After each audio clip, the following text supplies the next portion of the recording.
the sea was smooth, and covered with a hot haze that limited the view.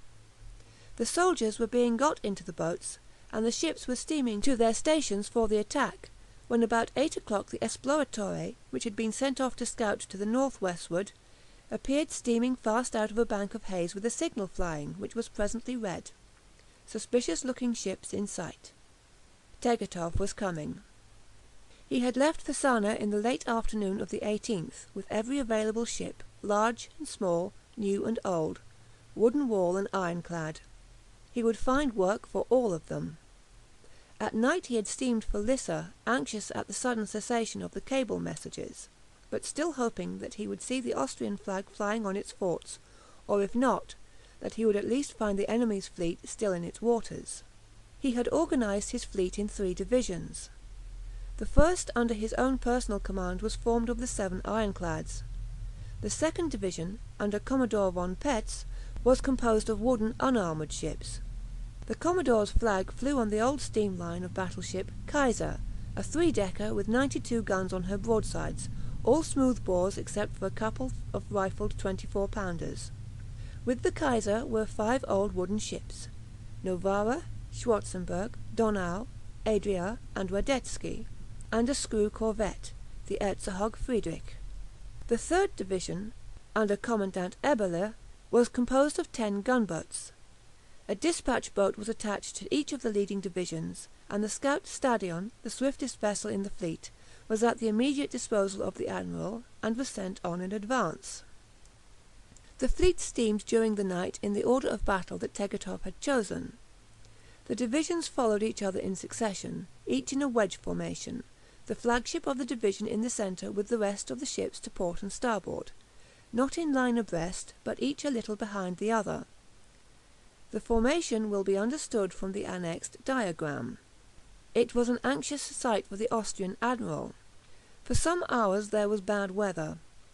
Driving showers of fine rain from a cloudy sky made it difficult at times to see the lights of the ships, and it was no easy matter for them to keep their stations.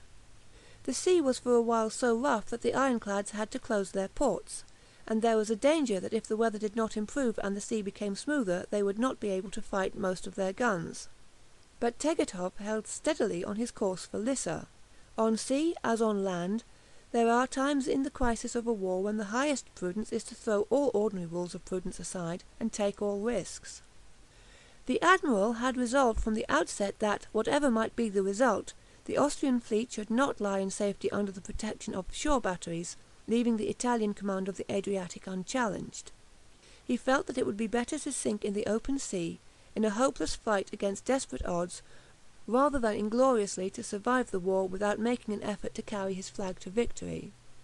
So he steamed through the night, followed by his strange array of ships that another leader might well have considered as little better than useless encumbrances, and in front of the handful of inferior ironclads that might well be regarded as equally doomed to destruction when they met the more numerous and more heavily armed ships of the enemy. But he had put away all thoughts of safety.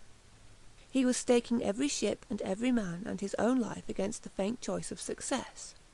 The coming day might see his fleet destroyed, but such a failure would be no disgrace. On the contrary, it would only be less honourable than a well-won victory, and would be an inspiration to the men of a future fleet that would carry the banner of the Habsburgs in later days. So he rejoiced greatly when, as the day came, the weather began to clear, and the Stadion signalled back that Lissa was still holding out and the enemy's fleet lay under its shores. As soon as he read the Esploratore's signal, Persano had no doubt that Tegethoff was upon him. He countermanded the attack on Lissa, ordered Albini to re-embark the troops, and proceeded to form his ironclads in line of battle, intending to engage the enemy with these only. The ironclads were standing in to attack the batteries of San Giorgio in the northeast of the island. Persano formed 9 of them in 3 divisions which were to follow each other in line ahead, the ram Affondatore being out of the line and to starboard of the 2nd Division. The formation was as follows: 1st Division, under Rear Admiral Vacca, the Principe di Carignano, the Castelfidardo, the Ancona. 2nd Division, Rear Admiral Fard di Bruno. Ships: Re d'Italia, Palestro, San Martino. with the Affondatore to starboard of the line. 3rd Division. Rear Admiral Ribotti. Ships Re di Portogallo, Maria Pia, and Varese. The 2 other Italian ironclads, the Formidabile and the Varese, were not in the line, and took no part in the coming battle. The Formidabile had suffered heavily in the attack on the shore batteries, numerous shells entering her portholes and making a slaughterhouse of her gun deck. She had been ordered to Ancona and had left Lissa in the early morning. The Varese had been detached to assist in operations on the other side of the island, and joined Albini's squadron of wooden ships while the fight was in progress. Persano's battle line first steered west along the north side of Lissa. About 10 o'clock the driving mist on the sea cleared, and the Austrian fleet was then seen approaching on a south-southeasterly course. Persano altered his own course, and, led by Vacca in the Principe di Carignano, the Italian ironclads turned in succession on a north-northeasterly course. Thus, as the Austrians closed on them, the fleet in a sinuous line was steering across the bows of the attacking ships. It was at this moment that Persano changed his flag from the Re d'Italia to the Affondatore, the former ship slowing down to enable the admiral to leave her, and thus producing a wide gap between Vacca and Fa di Bruno's divisions. The result of this sudden change of flagship was confusing, as most of the Italian ships were unaware of it, and still looked to the Re d'Italia for guidance, and did not notice signals made by the Affondatore. Tegethoff had given the successive signals as the mist dispersed. Clear for action, close order, look-out ships returned to their stations, full speed ahead. As the last of the fog disappeared and the sun shone out, he saw to his delight the Austrian flag still flying on the hillside batteries of Lissa, and close in front between him and the island shores the enemy's fleet crossing his bows. Out fluttered his battle signal: "Ironclads will ram and sink the enemy." A final signal was being prepared: "Muss Sieg von Lissa werden." There must be a victory of Lissa. But the close encounter had begun, and the ships were wrapped in clouds of powder smoke before it could be hoisted.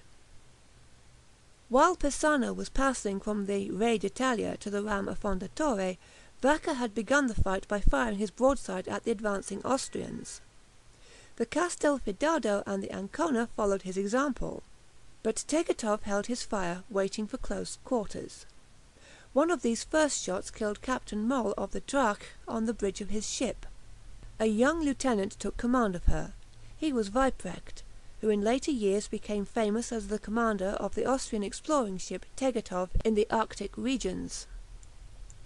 As the fleets closed, the Austrians opened fire, aiming not at the armoured sides of the enemy, which no gun of theirs could penetrate, but at their portholes and bridges.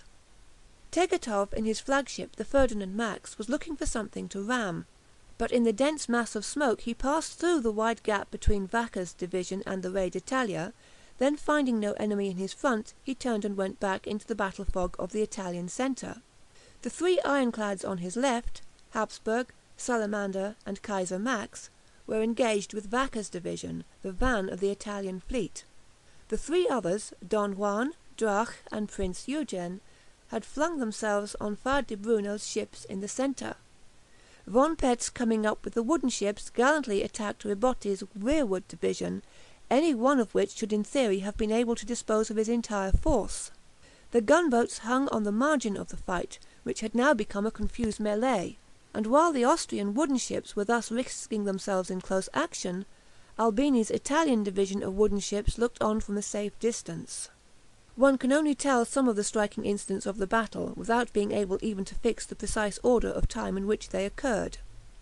When the Merrimac sank the Cumberland with one blow of her ram in Hampton Roads, the Federal ship was at anchor. But even in the confusion and semi-darkness of the melee at Lissa it was found that it was not such an easy matter to ram a ship under way. The blow was generally eluded by a turn of the helm. Von Petz's flagship, the old 3-decker Kaiser, towering amid the battle smoke, attracted the attention of Persano in the Affondatore, and seemed an easy victim for his ram. But the big ironclad was unhandy, and took 8 minutes to turn a full circle, and twice Petz eluded her attack. The two 300-pounders of the "Affondatore" did much damage on board the "Kaiser," but the wooden ship's broadside swept the upper works of the ram as the two vessels